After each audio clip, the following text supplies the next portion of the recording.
Welcome to another grand episode of Digital Life. In today's episode, we will be diving into the latest trends of cybersecurity and we'll also try to explore its impact across the globe in the age of generative AI. To discuss the important issue, today we have our special guest, Mr. Alan Watanabe from Japan. How are you? Good, thank you. Thank you for having me here today. How do you evaluate cybersecurity perspective in the world? In the world, I believe, it's getting more and more serious day by day. As you mentioned, AI, I think that has accelerated some of the cybersecurity threats that we see in the world today. It has lowered the bar for individuals to get involved in cybersecurity activity. It's a serious matter that affects everybody, especially as we transition into the digital world. Maybe a few years ago, it was not thinkable to manage your bank on your phone or transfer funds so easily as it is today. I think there's a number of changes that are good for people moving into the digital space, but also things that can be of concern, and particularly around cybersecurity. Okay, so you know that AI is blooming. So what kinds of challenges we are facing now in the world, across the world? Yeah, so I think, again, it's about acceleration. And so I'm sure a lot of people know and have heard about ChatGPT. We use it as well. I use it as well. It helps in terms of acceleration of productivity, right? You can use it to accelerate, how you write an email, how you would want to maybe develop some code or check some code. And so I think that same technology can be used equally in malicious activities. So for example, if you were a hacktivist or a hacker or a malicious, cyber criminal, previously you would be spending time to research maybe some vulnerabilities about applications or a company. You may be using your time to build or develop code, check the code to see if it's successful.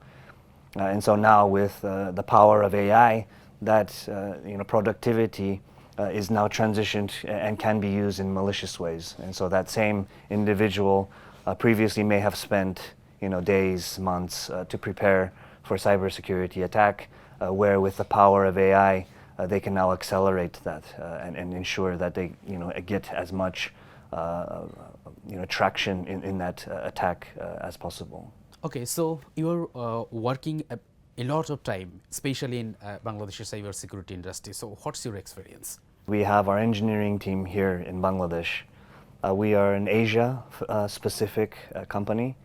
And so when we started back in 2015, what we noticed was that there was a lot of threat intelligence in Western countries, so specifically the US and Europe.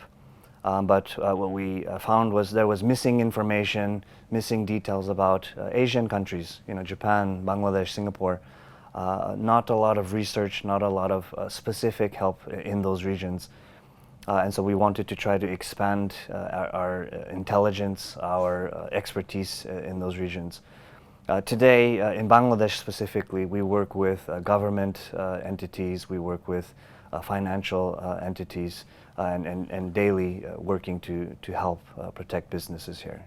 Okay, so what are the major challenges do you face, especially in the industry? In the industry, and I think it's not just specific to Bangladesh, but I think specific to just businesses and people throughout the world, and it's just a general awareness about cybersecurity. We get a lot of questions about how do we need to do this to protect this, or what are the attacks or threats that we may need to be concerned with. And so I think first it's just general awareness. A lot of people and companies just don't know what they need to do or what they need to prepare for in terms of cybersecurity.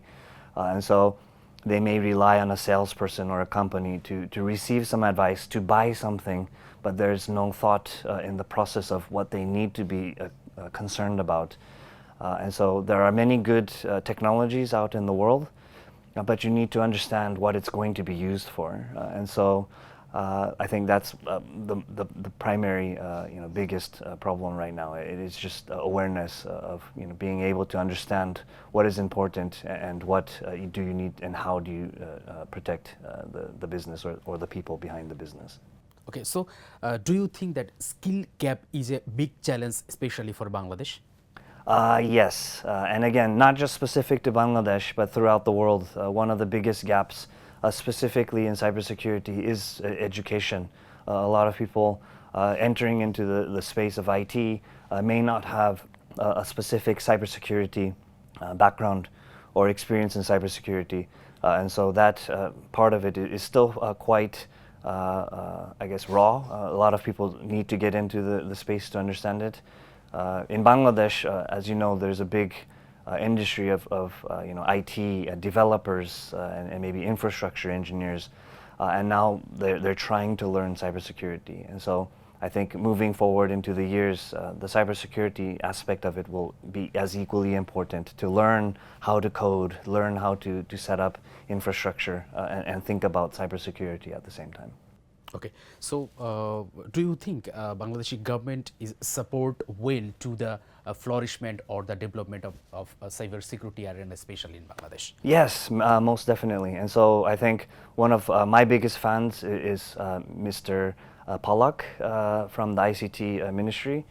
And so his commitment to Smart Bangladesh, I believe, is a great initiative to help Bangladesh move into a new world that is here, with the digital space.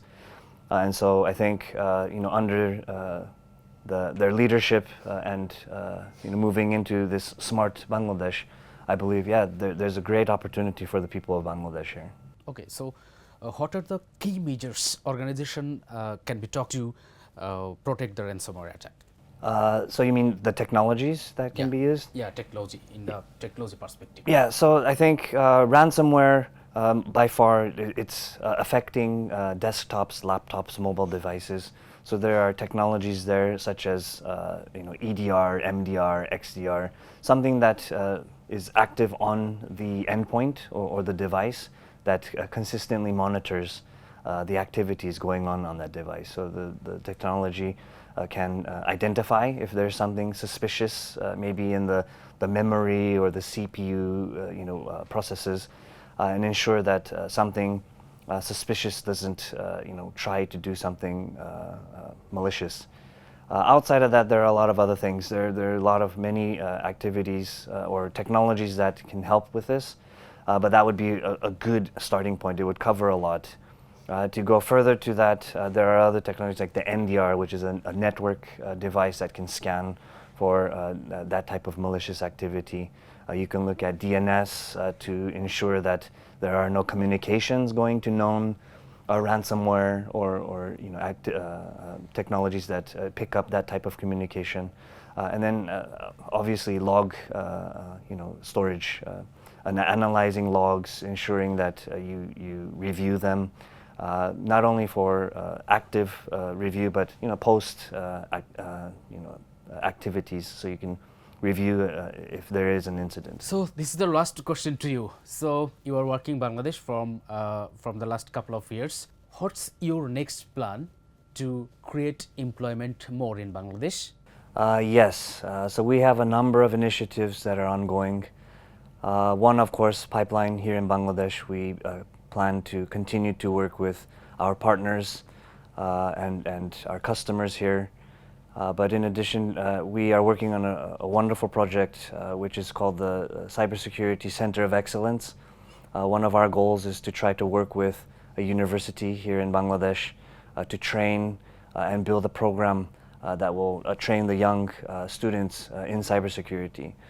I'm also working with JICA at the moment to try to make this an official project.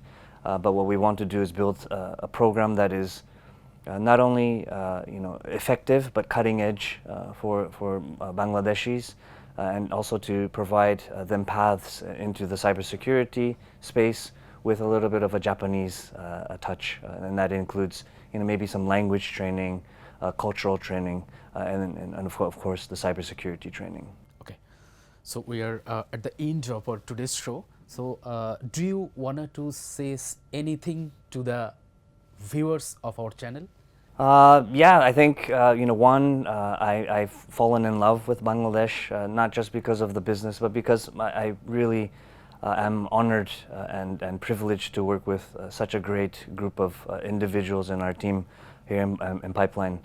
I see that there's a lot of potential.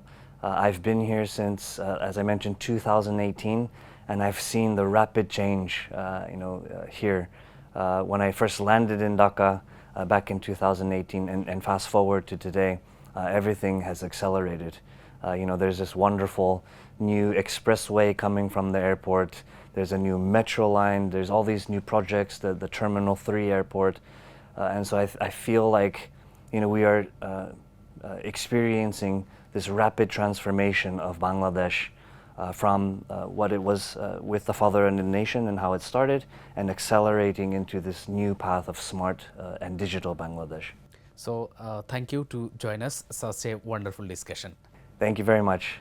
Well, it's all about for today. Remember, cybersecurity is a shared responsibility. By staying informed, practicing good habits, and taking advantages of all available resources, we all can create a safer digital space. We will be back in another episode. Till then, stay safe and secure. Allah Hafiz.